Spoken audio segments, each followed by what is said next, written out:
Assalamualaikum warahmatullahi wabarakatuh. Kami dari kelompok 5, kelas M11, diantaranya Tristio Arinda Kusuma, Meli Anjeli, dan Vera Rahmatika, ingin menjelaskan hasil diskusi dari kelompok kami yang berjudul Toharoh. Berikut penjelasannya. Pengertian Toharoh. Toharoh artinya bersuci. Toharoh menurut syarah bersih atau suci dari hadas dan najis.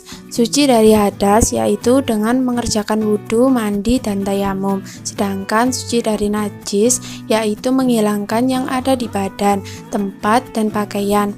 Menurut bahasa berarti bersih, bersuci. Menurut istilah melenyapkan sesuatu yang ada di tubuh. Pakaian yang menjadi hambatan bagi pelaksanaan sholat dan ibadah tuntunan syariat Islam. Secara bahasa, bersuci adalah membersihkan. Menurut hukum syariah, bersuci adalah menghilangkan kotoran. Sedangkan yang dimaksud adalah segala sesuatu yang membuat kita tidak boleh mendirikan sholat. Macam-macam alat toharoh. Alat toharoh adalah sesuatu yang diperbolehkan untuk digunakan bersuci. Alat toharoh ada 3, yaitu air, batu, dan debu. Di antara ketiga alat toharoh tersebut, air merupakan alat bersuci yang paling baik sebab mempunyai daya bersih yang lebih efektif daripada yang lain, terutama untuk mensucikan najis. Atas dasar inilah, maka air bisa digunakan untuk bersuci dalam segala hal, bisa dipakai mensucikan hadas maupun najis. Hal ini beda dengan alat bersuci yang lain, misalnya debu. Debu hanya bisa digunakan untuk menghilangkan hadas, tidak pada najis. Macam-macam air. 1.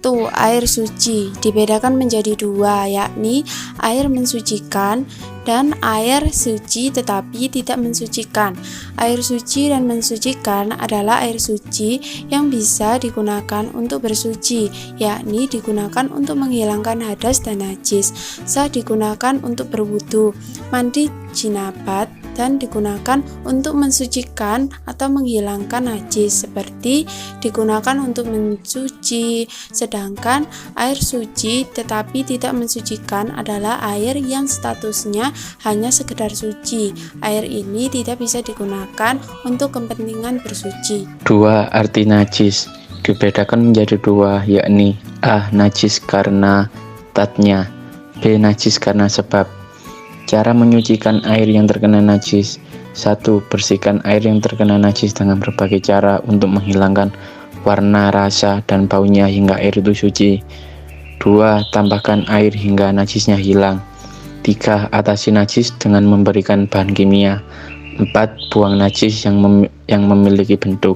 Bersuci atau toharoh memakai muzah atau kaos kaki. Yang dimaksud mengusap muzah atau khuf adalah menggerakkan jari-jari tangan pada permukaan khuf sebagai ganti dari membasuh kedua kaki dalam wudhu. Syarat-syarat mengusap khuf muzah. A. Hendaknya seseorang itu memulai memakai kedua muzah khufnya sehabis bersuci dengan sempurna. B. Dua muzah keadaannya harus bisa menutupi tempat bagian sekitar kaki yang harus dibasuh ketika wudhu, yaitu kedua telapak kaki dan kedua mata kaki. C. Kedua muzah hendaknya terbuat dari bahan yang bias menjamin bagi pemakaiannya kelancaran di atas kedua muzah untuk berjalan ke sana kemari, sebagaimana biasa dilakukan seorang musafir. D. Batas waktu mengusap muzah bagi seorang mukmin adalah sehari semalam dan bagi orang musafir adalah 3 hari 3 malam. Hal-hal yang membatalkan mengusap khuf muzah. A.